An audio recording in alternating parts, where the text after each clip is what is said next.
Toc toc, bonjour. Nous sommes le 4 janvier, mercredi. Déjà meilleurs vœux à tous.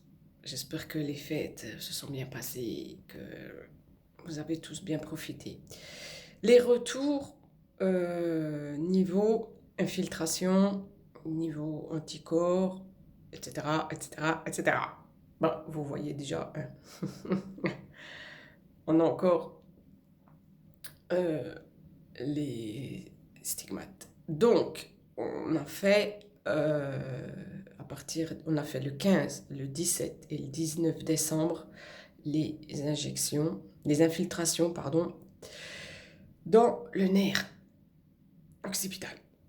Donc, premier rendez-vous, ça a été mouvementé.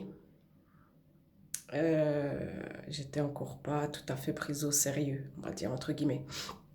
Donc après, de mon franc-parler, etc., bon, j'étais accompagnée de mini-pouces, hein, bien entendu, parce que je ne peux pas conduire, et pour, au cas où, me calmer.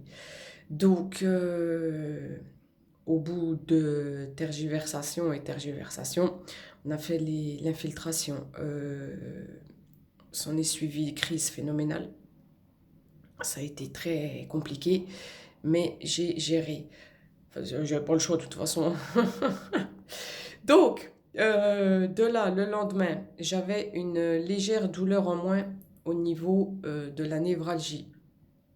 Donc, pour moi, c'est énorme, étant donné que je suis toujours algévasculaire de la face, maladie du suicide, que j'ai toujours l'hémicranie, que j'ai toujours le SADAM et que j'ai toujours la névralgie d'Arnold.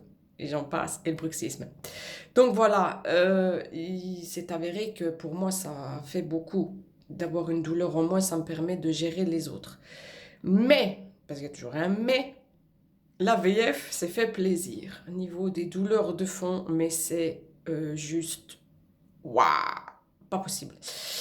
Ça me brûle de plus en plus, plus fort, plus longtemps, ça commence plus tôt. J'ai encore plus envie de m'arracher l'arcade, la pommette, la tempe, enfin bref, c'est du pur délire, ça s'est amplifié. En fait, il m'a dit, vous avez trop de douleur, il faut qu'on agisse douleur par douleur. Mais c'est pas possible. Donc oui, on va me dire, celle, ta meilleure tête, celle, tu fais plus de choses, celle, tu souris plus. Mais le dedans, c'est juste impensable. C'est cette sensation de brûlure constante, cette sensation qu'on me casse tout ce qui est l'orbite, c'est juste du délire, quoi.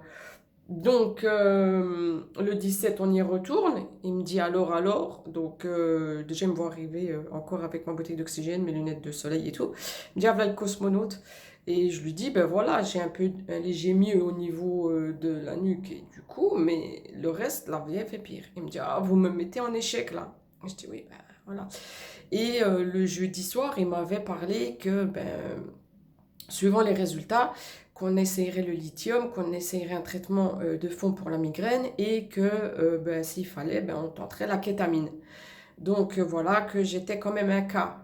Effectivement, une fois qu'on se rend compte des choses et qu'on prend le problème comme il faut, on se rend compte que c'est pas de la fabulation. Ouais, j'ai pas l'œil tout rouge, explosé, éclaté. Enfin là, non, mais ça gonfle. Enfin voilà, chaque personne est différente avec l'AVF. Chaque personne réagit différemment. Donc le samedi, il me dit, je vais piquer, je vais faire la deuxième et puis on va mettre en place tout de suite le traitement pour la migraine de fond, pour la douleur de fond, et on met tout de suite en place le traitement du lithium. Vous ferez prise de sang dans 3 semaines, une dans 3 mois et tout. Et je lui dis, comment ça se passe avec le neurologue que j'ai déjà? Il me dit, ah, il faut garder les deux neurologues, étant donné qu'il y en a un que vous avez déjà désespéré, autant garder deux. Donc voilà, la deuxième est faite. Voilà, toujours pareil. Pas de cycle cassé. Toujours la VF là, toujours les douleurs empirent, toujours. Voilà. Donc le lundi, j'arrive le 19. Il me dit alors, je lui dis c'est pareil. Il était- Je rigole, mais je suis désespérée aussi, hein, on l'est tous en fait. Donc il me dit, bon ben je vais piquer ailleurs, je vais décaler un peu. Et il a été formé, ce neurologue, par Docteur Valade à Paris pour faire donc les infiltrations il y a plus de 10 ans. Donc voilà, ceci explique cela. Je devais monter à Paris, au final j'ai pas pu et je finis avec quelqu'un qui a été formé par ce neurologue. Donc il me dit on va piquer ailleurs, il me dit allez hop on attaque tout et tout. Vous êtes un cas mais on va voir avec le neurologue de l'hôpital et on va trouver une solution et tout. Je lui dis oui, oui, il faut trouver une solution. Donc, de là, effectivement, je vais faire plus de choses encore, mais la douleur étant différente. Je ne sais pas comment expliquer la chose. L'AVF a empiré au niveau des crises. J'ai fait l'infiltration, donc c'est terminé le 19. J'ai fait l'injection le 19 au soir des anticorps. Euh, j'ai eu un jour de répit, autant dire rien du tout. Les douleurs de fond sont juste pires. À chaque fois on dit pire, mais voilà, c'est propre à chacun. Voilà, c'est, j'ai de plus en plus envie de m'arracher l'œil, je sais plus comment faire et tout. Ça me brûle partout, tout reprend, tout empire. Donc je sais pas vraiment où ça va finir. Euh,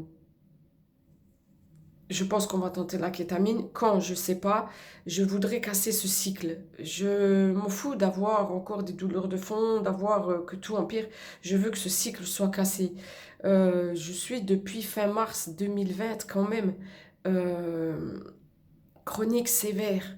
J'ai pas de répit. Les crises sont toujours là, tous les jours, tous les jours, tous les jours. Ça devient usant. Ça devient. J'ai atteint le chiffre des 5 kilos, j'ai perdu 5 kilos, ça y est, clair, net, tout rond, voilà. Je peux de moins en moins mâcher, donc tout devient compliqué. Je vais faire la soupe, je vais devoir la boire avec la paille le soir. Euh, c'est compliqué. Je sais qu'il y a pire, il m'a dit il y a pire, je le sais, mais on n'est pas là pour faire un concours de qui est pire dans la VF et qui n'est pas pire. On est là pour parler d'une maladie qui engendre les pires douleurs, toutes maladies confondues. On est là pour partager un quotidien. Là, entre autres, c'est le mien, avec ma gueule défoncée, avec tout ce que cela engendre, avec les répercussions que ça a sur moi, sur mon bras, sur l'épaule, sur l'omoplate, sur tout le côté du visage, mon infection qui va et qui vient au niveau de ma main gauche. Euh, voilà. Je sais plus trop quoi faire ni quoi penser. Voilà, certes, je suis réfractaire, pardon. Certes, c'est compliqué, mais il y a un moment donné, il va bien falloir casser ce cycle. Je ne vais pas tenir comme ça éternellement. Le combat continue au niveau de la pétition. Elle augmente, elle augmente. On est bientôt à 150 000 signatures, je crois. Voilà, les réunions s'enchaînent au ministère de la Santé. Il y a encore là des enfants qui viennent d'être diagnostiqués à même pas 11 ans. On doit être reconnu, on doit être entendu, on doit être vu. Il faut rendre visible l'invisible. C'est juste pas possible de rester comme ça. Donc voilà, je continue avec mes gouttières. Heureusement que j'ai ça parce que sinon j'aurais plus de dents. Je continue à prendre chaque jour comme un combat, ne pas se fier aux apparences. C'est pas parce que les gens sourient qu'ils ont pas mal, c'est pas parce que les gens sourient que la souffrance n'est pas là, etc., etc., etc. Les préjugés, la stigmatisation autour de ça est juste lamentable. Il faut finir ensemble pour qu'on vous dise, ah ouais, vous êtes malade, ou ah oui, vous souffrez. Non, ça s'arrête pas là. C'est pour ça qu'il faut rendre visible l'invisible. Donc voilà, j'ai commencé donc les traitements, lithium et compagnie. J'ai déjà tous les effets secondaires au niveau des intestins. Le matin, je saigne du nez. Enfin bref, c'est génial. Non, c'est juste pathétique. On sait que tout ça est éphémère, étant une maladie orpheline de traitement. On essaye, on veut juste être un petit peu mieux, c'est tout. Donc voilà, c'est pas fameux, je sais, j'ai dû enlever les lunettes pour faire la vidéo pour que vous expliquiez, pour que vous puissiez voir. changement sur le visage. Voilà, tout ceci n'est pas fabulé. C'est vraiment une souffrance qu'elle a permanente, constante et qu'il faut essayer de dépasser pour tenir debout chaque jour. Merci à tous de regarder, merci à tous des partages, merci à tous des coucous. Il y a un peu plus de vues, c'est génial. Je continue sur TikTok, je continue partout où je peux de faire du petit bruit par ma petite personne. Donc, bon courage à tous les malades tels qu'ils soient. Encore tous mes vues, surtout la santé, parce que sans ça, on n'a rien et on n'est rien. Je vous dis à tantôt pour d'autres nouvelles, j'espère, un peu plus positives. Euh, et je vous souhaite une belle journée et merci encore à tous. À ciao ciao, la selle.